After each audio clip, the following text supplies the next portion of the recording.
Dear students and viewers, welcome to new English classes by Kensher. Dear students, आज आम Odisha Odia medium high school दशम श्रेणी गोटे poem English poem the village song पढ़ा जाऊे written by Sarojini Naidu Indian poets. The poem is village song. कविता तो पढ़ले केमी लगुच गाँ गहली किसी गोटे गीत प्रथा परंपरा नहीं गीत निश्चय हो आम से कविता पढ़ा जाऊे विलेज सॉन्ग. देखा विलेज सॉन्ग सरोजिनी नायडू कौन लेखा बा एक्सप्रेशन को एक्सप्रेस कर लेखा माध्यम जन चाहते विलेज सॉन्ग कौन हो पारे. ओके आम बर्तमान कविताटी पढ़ा जा. डियर स्टूडेंट्स तुम गोटे कथा कहबी जो मुझे यथासंभव चेष्टा करी प्रत्येक लाइन को अति सहजरे ओडिया रे सहज सरल भाषा बुझाई चेष्टा करी. प्रत्येक लाइन को अति सहजरे मुझे एक्सप्लेन करी बुझा चेष्टा करी. मोर विश्वास तुम कहार किसी भी असुविधा हम ना. तुम अति सहजरे आपको बुझीपार किसी असुविधा हम ना. लाइन बाय लाइन निहाती पोएमटा पढ़ा चेष्टा कर देख शुण भी जहाँ किसी भी डाउट रोचे तुम निश्चित भाव में मत पचारि पार. कमेंट बक्स में निश्चय पचारि पार. यही पोएमटी कहीं जेकोसी पोएम तुम डाउट रोचे ग्रामर बा प्रो चैप्टर डाउट रोचे तुम चाहिए मोटू बुझीपार. कमेंट बक्स माध्यम निश्चय क्वेश्चन पचारि पार मुझे बुझाई चेष्टा करी. Thank you dear student. चलो बर्तमान आम प्रत्येक लाइन बाय लाइन टी पढ़ा देखा कविता एक्चुअली विलेज सॉन्ग कवितार सरोजिनी नायडू कौन लिखिं.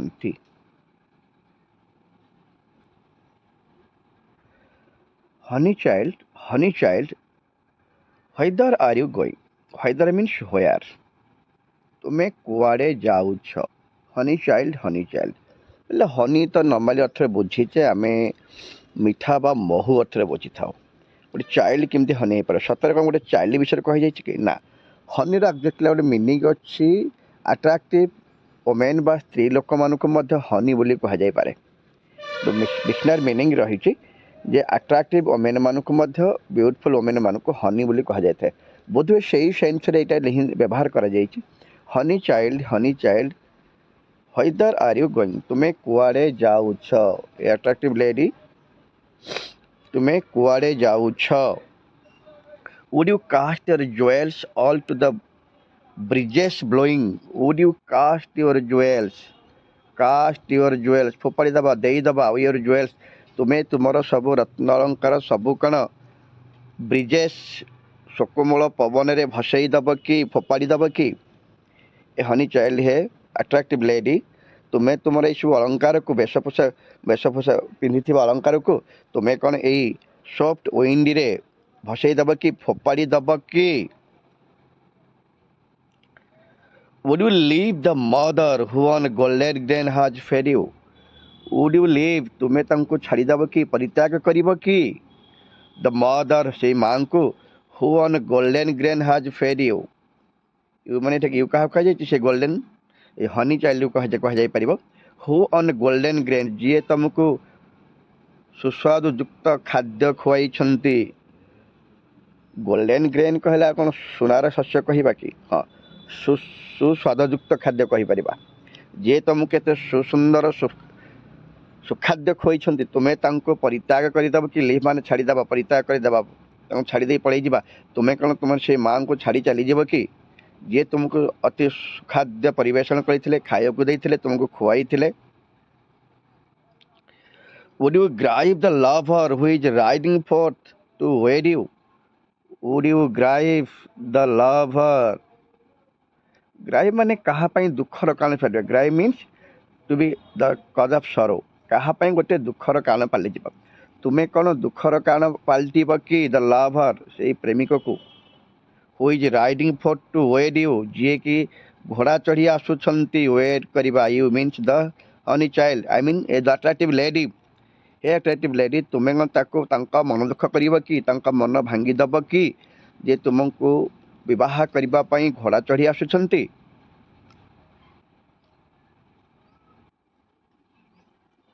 Mother mine to the wild forest I am going. Mother mine my mother mine means my mother हे मोर माँ. टू द वाइल्ड फॉरेस्ट मुझे जाऊँगी कुआड़ को जाऊँगी. वाइल्ड फे घंच सुंदर जंगल को मुझे जाऊँगी. Wild forest I am going. Where upon जोठारे कि the champa boughs. Where upon the champa boughs. Boughs means branch शाखा. जोठी कि चंपा गछ शाखारे ଚମ୍ପା ବର୍ଡସ୍ କଢ଼ ଗୁଡ଼ାକ, ଚମ୍ପା ଫୁଲର କଢ଼ ଗୁଡ଼ିକ ବ୍ଲୁମିଂ ହେଉଛନ୍ତି, ପ୍ରପୋଜିତ ହେବାକୁ ଚେଷ୍ଟା କରୁଛନ୍ତି ବା ଫୁଙ୍କି ଉଠୁଛନ୍ତି, ଫୁଲି ଉଠୁଛନ୍ତି, ଯେମିତି ଦୋହଲୁଛନ୍ତି। ଏ ମୋର ପ୍ରିୟ ମା ଆକ୍ଚୁଆଲି ଯାଉଛି ସେଇ ଜଙ୍ଗଲକୁ। କ'ଣ କରିବା ପାଇଁ? କେଉଁଠିକି ପେଛିଲେ ଯାଉଛି? ସେ ଜଙ୍ଗଲକୁ ଯାଉଛି ଯେଉଁଠିକି ଚମ୍ପା ଗଛର ବ୍ରାଞ୍ଚରେ, ବାଓରେ ସୁନ୍ଦର ଭାବରେ ଚମ୍ପା ଫୁଲ ଗୁଡ଼ିକ, ସ୍ପେଶାଲି ଚମ୍ପା କଢ଼ ଗୁଡ଼ିକ ଗ୍ଲୋଇଂ ହେବାକୁ ଚେଷ୍ଟା କରୁଛି।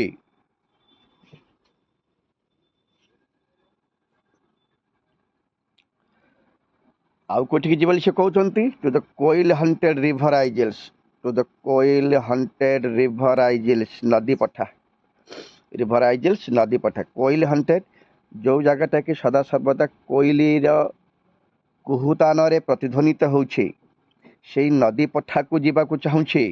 ହୋୟାର ଲୋଟସ୍ ଲିଲିଜ୍ ଆର୍ ଗ୍ଲିଷ୍ଟନିଂ, ଯେଉଁଠିକି ସୁକୋମଳ କୋମଳ ପୁଷ୍ପ ଗ୍ଲିଷ୍ଟନିଂ ଚକଚକ କରୁଛି। ମା ମୁଁ ସେଇ ଜଙ୍ଗଲକୁ ଯିବାକୁ ଚାହୁଁଛି। ଜଙ୍ଗଲରେ ଚମ୍ପା ଗଛର ଶାଖାରେ ଚମ୍ପା କଢ଼ ଗୁଡ଼ିକ ଫୁଟିଆ ଭଳି ବ୍ଲୁମିଂ କରୁଛନ୍ତି, ଫୁଟିଲା ଫୁଟିଲା ଭଳି ହେଉଛନ୍ତି ବା ପ୍ରବାହିତ ହେଉଛନ୍ତି, ଯେମିତି ବ୍ଲୋଇଂ ହେଉଛନ୍ତି। ଆଉ କେଉଁଠି ଯିବାକୁ ଚାହୁଁଛନ୍ତି? ନା ମୁଁ ସେଇ କୋଇଲ ହଣ୍ଟେଡ୍ ରିଭର ଆଇଜେଲ୍ ନଦୀ ପଠାକୁ ଯିବାକୁ ଚାହୁଁଛି, ଯେଉଁଟାକି ସଦାସର୍ବଦା କୋଇଲିର କୁହୁତାନରେ ପ୍ରତିଧ୍ୱନିତ ହେଉଛି। ସେଇ ରିଭର ନଦୀ ପଠାକୁ ମୁଁ ଯିବାକୁ ଚାହୁଁଛି, ଯେଉଁଠିକି ସୁକୋମଳ କୋମଳ ପୁଷ୍ପ ଫୁଲ ଗୁଡ଼ିକ ଗ୍ଲିଷ୍ଟନିଂ ଚକଚକ କରୁଛି। The voice of the fairy folk are calling me. Oh listen, ମା ଶୁଣ। The voices of the fairy folk are calling me. ମୋତେ ପରୀମାନଙ୍କର ସେଇ ଡାକରା ଆସିଲାଣି, ମୋତେ ସେଠାକୁ ଯିବାକୁ ପଡ଼ିବ। ମା ତୁମେ ଶୁଣ, ଲିସିନ୍, ପରୀମାନଙ୍କର ଡାକରା ମୋତେ ଆସୁଛି, ପରୀମାନଙ୍କର ଡାକିବାର ଶବ୍ଦ ମୋତେ ଶୁଭିଲାଣି, ମୋତେ ସେଠାକୁ ଯିବାକୁ ପଡ଼ିବ। Honey child, the world is full of pleasure. Attractive lady, the world is full of pleasure. ସମଗ୍ର ବିଶ୍ୱ ପୃଥିବୀ ହେଉଛି ସୁନ୍ଦରତାରେ ପରିପୂର୍ଣ୍ଣ, ଆନନ୍ଦରେ ପରିପୂର୍ଣ୍ଣ, ଖୁସିରେ ପରିପୂର୍ଣ୍ଣ। ଅଫ୍ ବ୍ରାଇଡାଲ ସଙ୍ଗ, ଯେଉଁଟାକି ବିବାହ ସଙ୍ଗୀତ ଶୁଣାଯାଉଛି। କ୍ରାଡେଲ ସଙ୍ଗ, ଯେଉଁଟାକି ଛୋଟ ଛୋଟ ପିଲାମାନଙ୍କୁ ଲଲିପ୍ କରି ଗୀତ ଗାଇକି ଶୋଇ ଦିଆଯାଇଥାଏ। ପାଳନ କଲାବେଳେ ଅତି ଆନନ୍ଦର ସହିତ କ୍ରାଡେଲ ଦୋଳିରେ ବସେଇକି ଯେଉଁ ଝୁଲେଇ ଝୁଲେଇ ଗୀତଟି ଗାଇଥାନ୍ତି, ଅତି ଖୁସିରେ ସେମାନଙ୍କୁ ଆକର୍ଷିତ କରିବା ପାଇଁ ଗୀତ ଗାଇକି ଶୁଣିକି ସେଇ ଗୀତ ବି ଶୁଣାଯାଉଛି। ଖାଲି ସେତିକି ନୁହେଁ, ସାଣ୍ଡାଲ ସେଣ୍ଟେଡ୍ ଲିଜର, ବାସନାଯୁକ୍ତ ସୁଗନ୍ଧ, ବାସନାଯୁକ୍ତ ସୁଗନ୍ଧ, ଚନ୍ଦନର ଭୁରି ଭୁରି ବାସ୍ନା ଶୁଭୁଛି। ନିରୋଳା ସମୟରେ, ଅବକାଶ ସମୟରେ, ଯେଉଁଠିକି ଚନ୍ଦନର ଭୁରି ଭୁରି ବାସ୍ନା ମଧ୍ୟ ନାକ ଫାଟି ପଡ଼ୁଛି ବା ନାକକୁ ଭାସି ଆସୁଛି। ଯେଉଁଠି ସମଗ୍ର ପୃଥିବୀ ସେ କ'ଣ କହୁଛନ୍ତି? ଫୁଲ୍ ଅଫ୍ ପ୍ଲେଜର ବୋଲି କହିଛନ୍ତି। ଯେଉଁଠିକି ବ୍ରାଇଡାଲ ସଙ୍ଗ ଅଛି, ବିବାହ ସଙ୍ଗୀତ ରହିଛି, କ୍ରାଡେଲ ସଙ୍ଗ ରହିଛି। ଅତି ଖୁସିର ସହିତ, ଆନନ୍ଦର ସହିତ ପିଲାଙ୍କୁ ଖୁସି ଦେବା ପାଇଁ ଯେଉଁ କ୍ରାଡେଲ ସଙ୍ଗ କରାଯାଇଥାଏ, ଆକର୍ଷିତ କରିବା ପାଇଁ ଯେଉଁ ଦୋଳିରେ ଝୁଲେଇକି ଛୋଟ ଛୋଟ ପିଲାଙ୍କୁ ବୁଲାଲିପ୍ କରିକି ଗୀତ ଗାଇକି ଶୋଇ ଯାଇଥାଏ, ସେଇ ଗୀତ ସବୁ ରହିଛି।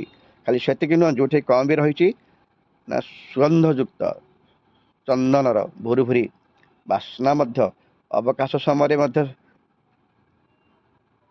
ମିଳୁଛି, ଭାସି ଆସୁଛି ଯେମିତି ସବୁଆଡ଼କୁ। Bridal robes are in the loom. ଦେଖ ତୁମର ସେଇ ବିବାହ ପୋଷାକ ଗୁଡ଼ିକ, ରୋବ୍ସ ମେଟେରିଆଲ ପୋଷାକ, are in the loom, loom ମାନେ ତନ୍ତ, ଯେଉଁଠି ତିଆରି କରାଯାଏ। ତୁମର ବିବାହ ପୋଷାକ ଗୁଡ଼ିକ ଏବେ ବି ତନ୍ତରେ ପଡ଼ି ରହିଛି। ସିଲଭର ଆଣ୍ଡ ସାଫ୍ରନ୍ ଗ୍ଲୋଇଂ, ଯେଉଁଟାକି ରୂପା ଏବଂ ଯାହାକୁ ଆମେ କହୁଛେ ସାଫ୍ରନ୍। ସାଫ୍ରନ୍ କଲେ କ'ଣ କହିପାରିବା ଆମେ? ନର୍ମାଲି କଲର୍ ଯୁକ୍ତ ଜିନିଷ କୁହାଯାଇପାରେ।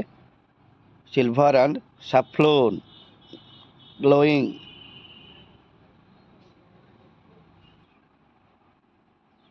ଯେଉଁଟାକି କ'ଣ ରହିଛି ନା ସିଲଭର ଆଣ୍ଡ ସାଫ୍ରନ୍। ସିଲଭର ଆମେ ଜାଣିଛେ ରୂପା, ଇଏ ହେଲା କ'ଣ? ସାଫ୍ରନ୍ ଗ୍ଲୋଇଂ ମାନେ ଚକଚକ କରୁଛି। ସାଫ୍ରନ୍ କ'ଣ କହିପାରିବା ଆମେ? ଯାହାକୁ ନର୍ମାଲି ଆମେ କ'ଣ କହିଥାଉ? ସାଫ୍ରନ୍ କହିଲେ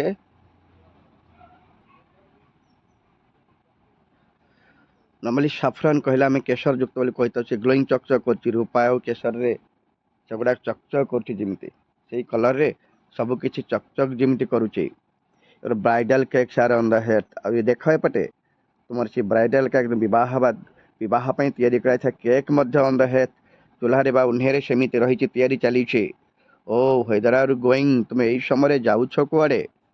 ଲକ୍ଷ୍ୟ କର, ବିଶ୍ୱ ହେଉଛି ସୌନ୍ଦର୍ଯ୍ୟ ଆନନ୍ଦ ଖୁସିରେ ପରିପୂର୍ଣ୍ଣ, ଯେଉଁଠି ବ୍ରାଇଡାଲ ସଙ୍ଗ ରହିଛି, ବିବାହ ସଙ୍ଗୀତ ରହିଛି, କ୍ରାଡେଲ ସଙ୍ଗ ରହିଛି, ସାଣ୍ଡାଲ ସେଣ୍ଟେଡ ଲିଜର ରହିଛି, ଅବକାଶ ସମୟ ଭୁରୁ ଭୁରି ସୁଗନ୍ଧଯୁକ୍ତ ଚନ୍ଦନ ଅବସର ସମୟରେ ସେହି ସବୁ ବାସ୍ନା ମଧ୍ୟ ରହୁଛି। ବ୍ରାଇଡାଲ ରୋବ୍ ଗୁଡ଼ାକ ତିଆରି ହେଇକି ତୁମ ଲୁମ୍ରେ ପଡ଼ିଛି ବା ଲୁମ୍ରେ ତିଆରି ହେଉଛି, ଯେଉଁଟାକି ସିଲଭର ଏବଂ କେଶର ଯୁକ୍ତର ସମାହାର ରହିଛି ଏବଂ ଗ୍ଲୋଇଂକୁ ଚକଚକ୍ ମଧ୍ୟ କରୁଛି। ତୁମ ବିବାହ କେକ୍ ମଧ୍ୟ ହେର୍ଥର ତିଆରି ହେଇକି ରହିଛି। ତୁମେ ଏଇ ସମୟରେ ଯାଉଛ କୁଆଡ଼େ? Where are you going? The bridal songs and the cradle songs have cadence of sorrow. ସେ କ'ଣ ବୁଝଉଛନ୍ତି? ତ ହନି ଲେଡି କ'ଣ ବୁଝଉଛନ୍ତି? ଏ ବ୍ରାଇଡାଲ ସଙ୍ଗ ବା କ୍ରାଡେଲ ସଙ୍ଗ ସବୁ ଗୁଡ଼ାକରେ ରହିଛି କ'ଣ? ଦୁଃଖର ଧାରା ରହିଛି, ରାଇମ୍ ରହିଛି, ରିଦିମ୍ ରହିଛି। ଏ ସବୁ ଗୁଡ଼ାକର ଦୁଃଖର ଧାରା ରହିଛି, ଦୁଃଖରେ ପରିପୂର୍ଣ୍ଣ। କିଛି କ୍ଷଣିକ ସୁଖ ସେମାନେ ଦେଇଥାନ୍ତି, କିନ୍ତୁ ସବୁ ଗୁଡ଼ାକ ଦୁଃଖରେ ପରିପୂର୍ଣ୍ଣ ରହିଛି। କ୍ରାଡେନ୍ସ ଅଫ୍ ସରୋ, ଯେଉଁଟାକି ଦୁଃଖର ଧାରା ବୋଲି କହିପାରିବା। Laughter of the sun today, ଆଜି ଯେଉଁ ଖୁସି ମୁହୂର୍ତ୍ତ ଚାଲିଛି, ଖୁସି ଆନନ୍ଦର ମୁହୂର୍ତ୍ତ ଚାଲିଛି। The wind of death tomorrow, ଯାହାକି ଆସନ୍ତାକାଲିର ମୃତ୍ୟୁ ହେଇଥାଏ, ଅର୍ଥାତ୍ ଦୁଃଖର ବା ଲସ୍ର କାରଣ ହେଇଥାଏ। ଆଜି ଯାହା ଖୁସି ଅଛି ତାହା କାଲିକି ଦୁଃଖରେ ପରିଣତ ହେଉଛି। ଭେରି ସିମ୍ପଲି ଆମେ ସମସ୍ତେ ଜାଣିଛେ ଏ କଥା। ଆଜି ଯାହା ଅଳ୍ପ ସମୟ ପାଇଁ ଖୁସି ହେଉଛି କ୍ଷଣସ୍ଥାୟୀ, ଆଜି ଯାହା ଆମ ପାଇଁ ଖୁସି ବା ଆନନ୍ଦ ଆଣିଦେଇଛି, କାଲି ସେଇଟା ଦ ୱିଣ୍ଡ ଅଫ୍ ଡେଥ୍ ଟୁମୋରୋ, ଆସନ୍ତାକାଲି ମୃତ୍ୟୁର ପବନ ପାଲଟିଯିବ, ଅର୍ଥାତ୍ ପବନ ଶବ୍ଦ ପାଇଁ ଅଟକି ଯିବ, ବନ୍ଦ ହେଇଯିବ, ଅର୍ଥାତ୍ ଆମ ପାଇଁ ଦୁଃଖ ଯନ୍ତ୍ରଣା ବା ଏଣ୍ଡ ଅଫ୍ ହାପିନେସ୍ ମଧ୍ୟ ଆଣିଯାଇପାରେ। ଆଜିର ଖୁସି କାଲି ପାଇଁ ଦୁଃଖର କାରଣ ହେଇପାରେ। Laughter of today, laughter of sun today, ଆଜିର ସେଇ ଖୁସିର ମୁହୂର୍ତ୍ତ କାଲିର ଦୁଃଖର କାରଣ ହେଇଯାଇପାରିବ, ବା କାଲିର ସେଇଟା ଦୁଃଖ ବା ଲସ୍ ବା ପେନ୍ର କାରଣ ମଧ୍ୟ ହେଇପାରେ।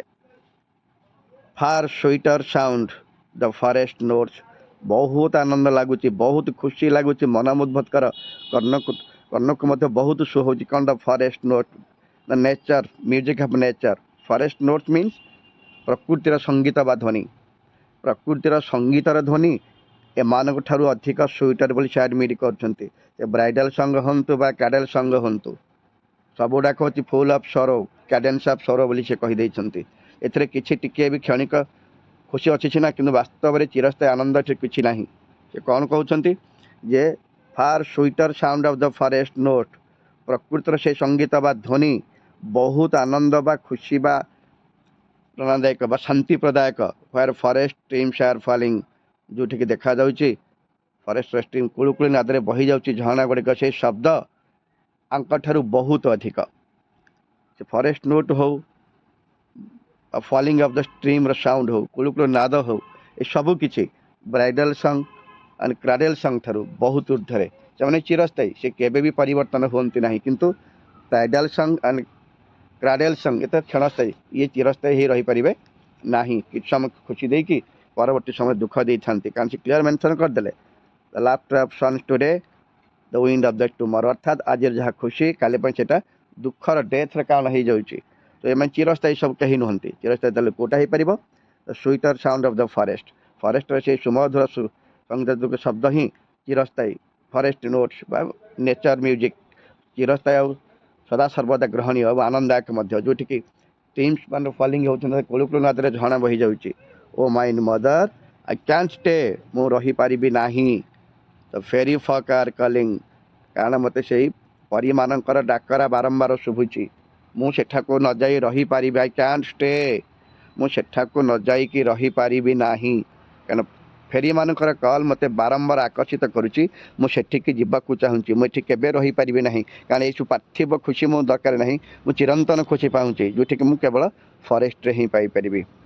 ଧନ୍ୟବାଦ ପିଲାମାନେ, ପୋଏମ୍ଟି ସରିଯାଇଛି। ଯଦି କାହାର କିଛି ବି ଡାଉଟ୍ ରହୁଛି କମେଣ୍ଟ ବକ୍ସ ମାଧ୍ୟମରେ ତ ମୋତେ ନିହାତି ପଚାରିବା ପାଇଁ ଚେଷ୍ଟା କରିବ, ମୁଁ ତାର ଉତ୍ତର ଦେବାକୁ ଚେଷ୍ଟା କରିବି। ଏବେ ସୁଦ୍ଧା ଯେଉଁମାନେ ମୋ ଚ୍ୟାନେଲକୁ ସବସ୍କ୍ରାଇବ୍ କରିନାହାନ୍ତି, ନିହାତି ଭାବରେ ଚେଷ୍ଟା କରେ କି ଚ୍ୟାନେଲକୁ ସବସ୍କ୍ରାଇବ୍ କରିବା ପାଇଁ ଏବଂ ବେଲ୍ ଆଇକନ୍କୁ ମଧ୍ୟ ନିହାତି କ୍ଲିକ୍ କରନ୍ତୁ, ଯେମିତିକି ମୁଁ ପଠାଉଥିବା ସବୁ ଇମ୍ପୋର୍ଟାଣ୍ଟ ଭିଡ଼ିଓ ତୁମ ପାଖରେ ସହଜରେ ପହଞ୍ଚି ପାରିବ ଆଉ ତୁମେ ତାର ଲାଭ ମଧ୍ୟ ଉଠାଇ ପାରିବ। Thank you.